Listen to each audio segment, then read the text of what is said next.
También habría que citar, junto a estos barrios, estamos viendo alguna panorámica, lo importante que fue también en Jerez de la Frontera la creación de ciertos espacios comunes y espacios privilegiados para el decir el cante. Había determinados reductos donde la vivencia flamenca cobra una especial incidencia. En este sentido, pues tenemos que citar a la casa de vecinos, tenemos que citar a los campos. En las Gallanías se vivieron grandes historias del flamenco, y también, cómo no, en una ciudad que estaba salpicada de establecimientos como este, de tabancos, que ya lo ha explicado Manuel Morao, donde el ejercicio fundamental, aparte de beber vino, es el cante. Y bueno, Platero, mi padre y mucha gente pues nos han contado que en la calle Empedra, por ejemplo, había 30, 40 tabancos donde los señores, después de tomarse algún que otro vino, pues soltaban esas quejas lastimeras en situaciones que sabemos no eran fáciles en aquellos tiempos. Son lo que hemos llamado lugares propicios para que el cante germine. En eso, pues en cierta ocasión le preguntaron a nuestro amigo Diego Carrasco, dice, bueno, y Jerez como que ha dado tantísimo cante y tantísimos cantadores. Y entonces Diego Carrasco, con mucho ángel que tiene, pues le replicó diciendo que no sé si es que Jerez estaba rodeado de cepas, y esas cepas creaban un microclima muy apto para el arte flamenco. Y debe ser alguna razón especial que puede estar en nuestros vinos, en nuestras maneras de convivir, en nuestras maneras de sentir, que ha dado lugar a tanto arte. Aquí veis un cartel de la lejana fecha de 1852, donde se anuncia el jaleo de Jerez. Y es que hay una parte del libro en la cual yo propongo la enumeración más o menos exhaustiva de los antecedentes flamencos jerezanos. Antes que salga el cante, tal como lo conocemos hoy día, hubo una prehistoria flamenca que forman bailes regionales, bailes del país, y entre ellos, pues junto a lo mejor la jota, la cachucha, bailes antiguos, el fandango, la escuela bolera, pues entre ellos fue muy importante, y fijaros bien qué detalle más bonito, se destacaba que el jaleo jerezano era el más rítmico de todos. Muchas gracias. Este es un fino buenísimo, ¿eh? Y comenzamos, digamos, cuando aparece ahí se sitúan, como les digo, junto al jaleo de Jerez, algunas de las condicionantes que van a dar la creación del flamenco, como son las modas teatrales, cantos y bailes populares, el jaleo de Jerez, la importancia de Jerez y sus gitanos, la importancia de los no gitanos también en Jerez, que también han tenido un papel muy importante, el romancero en la Baja Andalucía. Si veis el libro, pues podéis profundizar un poquito, cosa que aquí no conviene tampoco hacer, ¿eh? Pero sí es verdad que allá por 1785, dicen que era aguador de oficio, como salió al principio del vídeo, aparece un personaje que se tiene como el primer cantador de la historia, que se llamaba Tío Luis el de la Juliana. Con él se arranca porque era un creador de tonás y martinetes, que sabéis ustedes que eran cantes que se hacían sin acompañamiento, cantes desnudos que nos llevan a lo más primitivo del flamenco, incluso cuando la guitarra todavía no estaba acoplada al canto. Y entre ellos pues aparecen una serie de personajes como Tío Luis de la Juliana, Carito, cantadores que empezaron ya a conocerse como intérpretes del flamenco, ¿no?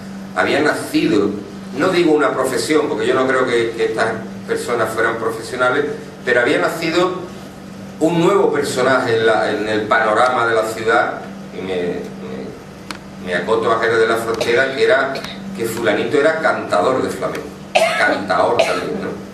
Que así aparecía más antiguo en las partidas, cantador. Y entonces pues ahí empiezan a arrancar la historia propia del cante de Jerez hasta prácticamente llegar a nuestros días. Posiblemente en el siglo XIX, ya ha dejado el siglo XVIII al lado, donde fructificaron importantes músicas asociadas a las tonadas y martinetes, aparece lo que yo creo que es la mayor contribución de Jerez al cante, que no ha sido en la bulería, no ha sido en el fandango, no ha sido en la soleá. Yo creo que Jerez, donde ha aportado más y ha sido más definitivo, ha sido en la siguirilla. Posiblemente porque la siguirilla es un cante que se amolda muy bien a las circunstancias existenciales del jerezano. El jerezano es un cantaor que, aun cuidando la forma, no es lo más importante para él. El jerezano, de común denominador, porque siempre hay excepciones, el jerezano siempre intenta emocionar, intenta doler, intenta que el oyente, el que descodifica su mensaje, se remueva del asiento. Al jerezano, por común denominador, repito, no le importa tanto el cantar bien, dicho sea en el término extensivo de la palabra, sino el emocionar. Y en ese sentido la siguirilla vino como anillo al dedo al argumento existencial del jerezano. Y en el siglo XIX se dieron unos pilares fundamentales que llegan hasta nuestros días, puesto que la siguirilla jerezana ha sido la más cantada y la más grabada de la historia. Gracias a lo que yo, en el capítulo 4 del libro, hablo como los 5 magníficos, refiriéndome a los grandes siguirilleros de Jerez del siglo XIX, que eran el señor Manuel Molina, el Loco Mateo, Paco Valencia, que era Paco la Luz, Joaquín Loreto, Joaquín la Serna, que era el tío materno de Manuel Torres, Diego el Marrurro y algunos otros siguirilleros que están por ahí.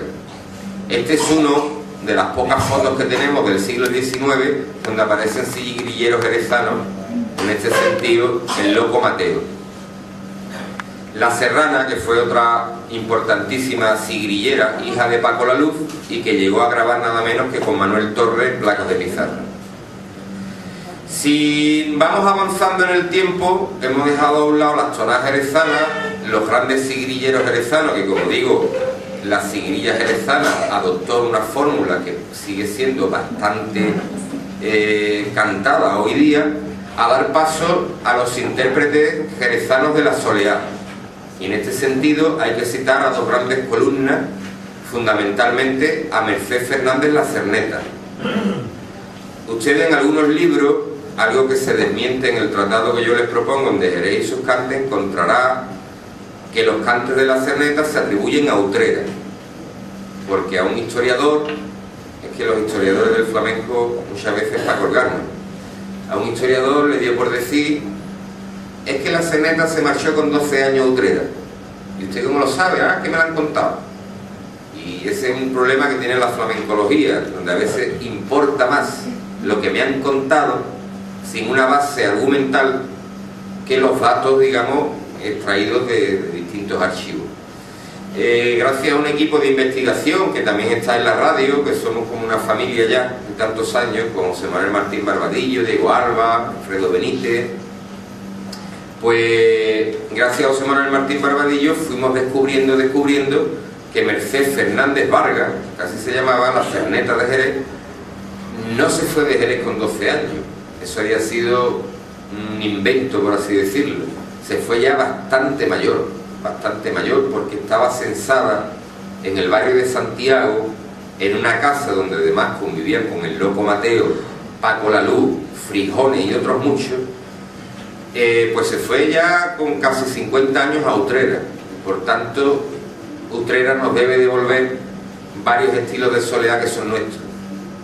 Como dice el vídeo, Jerez no tiene soleá, tiene nombre, no, Jerez tiene soleá.